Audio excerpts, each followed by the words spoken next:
22 तारीख से 7 तारीख के बीच में कुछ नॉन मिलिट्री एक्शंस जिन्होंने पाकिस्तान को कमजोर किया, वह प्रधानमंत्री नरेंद्र मोदी जी ने और भारत की सरकार ने लिया।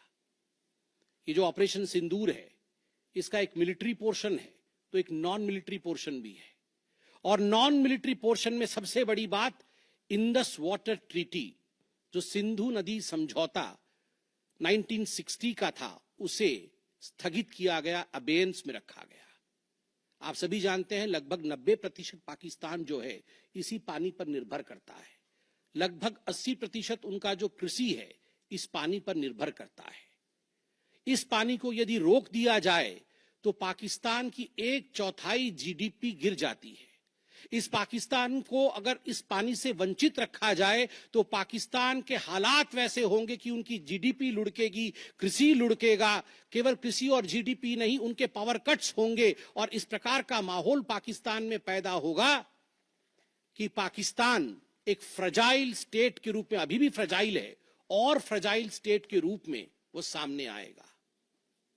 झेलम और चनाब अब संपूर्ण रूप से भारत सरकार के अधिकार में है, अधिकार क्षेत्र में है। और जिस प्रकार से यहां हम बांध बनाने की और रिवर को आगे बढ़ाने की बात कर रहे हैं, नए रिजर्वॉयर, इरिगेशन और हाइड्रो पावर से जम्मू कश्मीर, लद्दाख, पंजाब एवं हरियाणा, इन राज्यों को बहुत फायदा मिलने वाला है। ये कहा गया कि पानी और खून एक साथ नहीं बहेगा। मित्रों, जरा सोच के देखिए, 50 वर्षों तक जो संभव नहीं हुआ था, किसी भी युद्ध में यह संभव नहीं हुआ था कि इंडस वाटर ट्रीटी को रोक दिया जाए। जो संभव नहीं हुआ था वह असंभव काम संभव हुआ इस बार। अटारी वाघा बॉर्डर को भी रोक दिया गया। दोनों देशों के बीच में कोई ट्रेड नहीं होगा और इसका खामियाजा कोई भुगतेगा तो वो पाकिस्तान की इकोनॉमी भुगतेगी। इसके साथ ही जिन लोगों के पास पाकिस्तान का वीजा था और वो हिंदुस्तान में, पाकिस्तान के नागरिक जो हिंदुस्तान के वीजा के साथ भारतवर्ष में रह रहे थे, उन सब को बाहर निकाला गया। पाकिस्तान का कोई भी आर्टिस्ट, कोई भी परफॉर्मेंस वो भारतवर्ष में नहीं हो सकता है। इस प्रकार के कड़े प्रतिबंध पाकिस्तान के ऊपर लगाए गए। माननीय प्रधानमंत्री श्री नरेंद्र मोदी जी ने लगभग 20 देशों के राष्ट्राध्यक्षों से सीधी बातचीत की। How to isolate Pakistan, how to fight against terrorism. और सबसे बड़ी बात है, तमाम देशों ने भारत का समर्थन किया। सऊदी अरब, यूएई, यूएस, आप सोचिए, इस्लामिक वर्ल्ड के बड़े देश हैं सऊदी अरब और यूएई, इन्होंने भारतवर्ष का पूर्णतः समर्थन किया। जिस समय पहलगाम का हमला हुआ था, माननीय प्रधानमंत्री सऊदी अरब में थे।